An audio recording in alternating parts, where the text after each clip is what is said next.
Welcome back. Ethical leadership and good governance in South Africa. That's the new vision of the Black Management Forum under the newly elected President Andile Nomlala. But is it really possible to achieve this ambitious vision in a country struggling to fight corruption? Well, Andile joins us now to explain a bit more. Thanks so much for your time. Appreciate it. So that's the question. Ethical leadership and good governance in South Africa. Is that possible given what we're seeing happening in the country? Good evening, Shahan, and good evening to your viewers. No, of course, it is possible. I can almost tell you in uncertain terms that it will definitely be possible because we just had a bad spell of the last 10 years, but the reality is that we have never done it so badly before. But in the BMF, the argument that we are bringing to the fore now is that we want the black professionals, the black business people to stand up and be counted, because the last 10 years things happened right under our noses and we didn't do anything.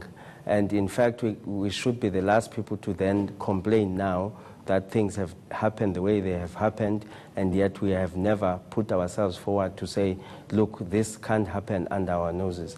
The whole of the things that have happened, actually I'm even ashamed to call myself a black professional today, because some of these things that have happened were spearheaded by top black professionals in state-owned enterprises who allowed themselves to be coerced by politicians and business people to do wrong things.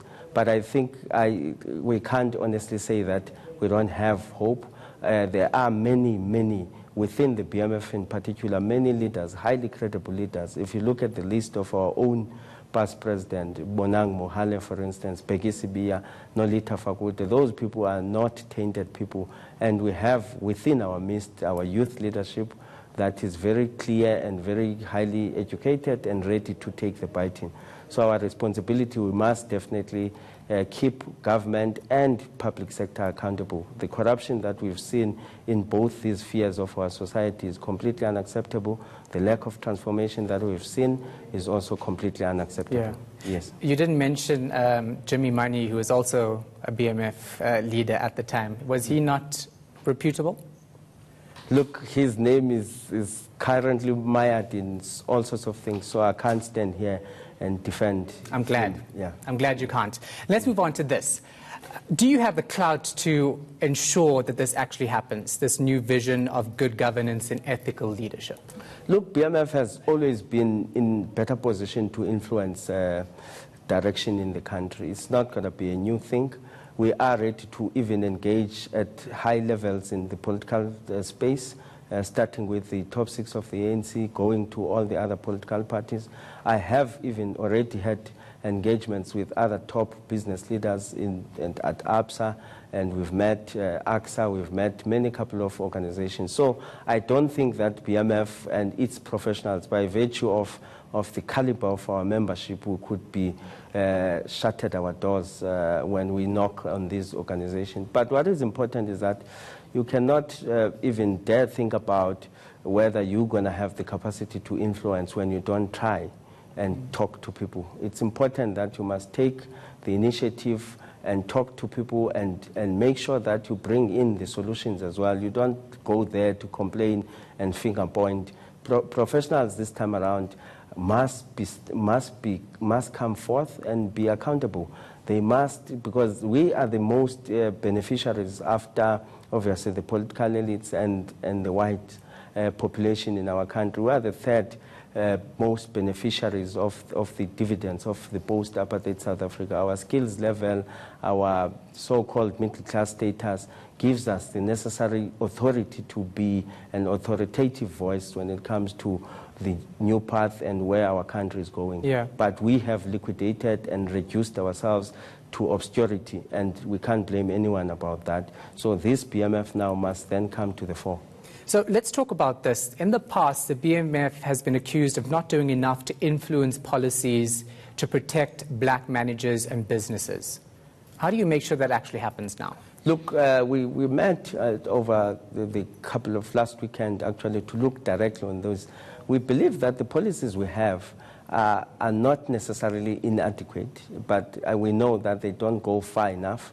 Reaching enough. So we took a resolution to actually say we're going to bring in a group of professionals that will interrogate from the legislative element and regulatory element, which policies that we think are lacking in terms of driving transformation. Because I think transformation is obviously needs to be attacked or attended to in a systemic way, because it's an undoing process of what was a very highly entrenched apartheid system. So for us to attack it, we would have to not just do the placards and press statements that we have been using usually, but to now engage directly with companies. We will give them the opportunity first to present to us what is their standing point and where are they going, like we did with the other companies that I've just mentioned. But if we are not happy with the progress and where they are going, then we'll be left with no choice but to test the laws that we have on transformation. Yeah. And we're also offering ourselves to the ANC government, particularly in this atmosphere of President Ramaphosa that looks progressive, looks going forward with economic reforms, looks forward in building our economy. I think the atmosphere is conducive for black professionals to say, I'm here and I'm ready to be sent, yeah, like on the Tumamina campaign. But obviously they're not going to find us in our own little corners. We need to bring ourselves into the fore, talk to them, engage them, and see how far can we go in making sure that transformation in our country, which is, I think, in all honesty, there's no one that would deny that South Africa must look like, South Africa must belong to all its citizens, not others who have more wealth than the others, whilst we are all living in the same environment. So let's talk about the president a bit more, because he was in Europe recently and there was a call for a relaxation of BEE laws in South Africa to allow for more investment. Do you think the president adequately responded to that notion, to that idea? But by the way, actually that report started with us having, yes, BMF having a research with the EU unit or the consulate here in South Africa. Look, the Europeans are allowed to have their own opinions, but South Africa, like any other country in the world, has its own rules in terms of engagement. And I don't think that anyone else around the world doesn't understand that there are certain local dynamics that needs to be taken care of. Obviously, I'm sure President Ramaphosa wouldn't even dare make a mistake of going there. We can't even think about relaxing the BEE rules whilst we feel that we haven't adequately implemented them. So for us, it's still a case of making sure that there is even punitive measures for those that are not compliant to BEE.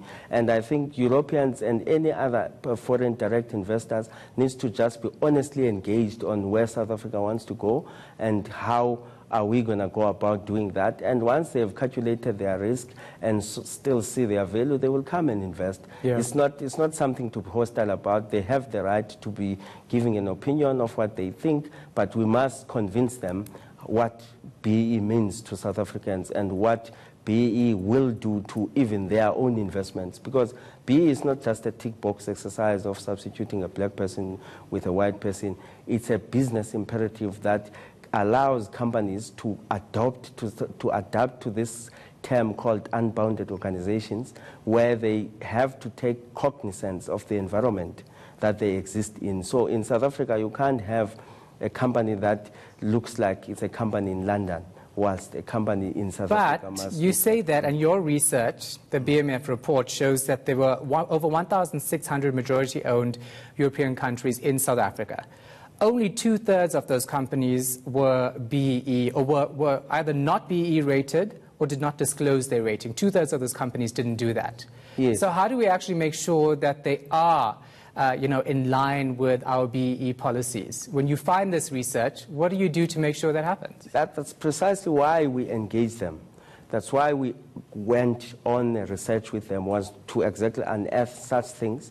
That's why we're saying that we have to work closer now with government, with the Employment Equity Commission, with the BEE Commission, to make sure that the laws that are already existing, before we even suggest others, the laws that are already at play are implemented properly. They are implemented properly, and there are punitive measures, because you can't honestly expect people to willingly and nearly fully do transformation when they know that there won't be consequences when transformation doesn't happen. So it comes back to the question of your clout.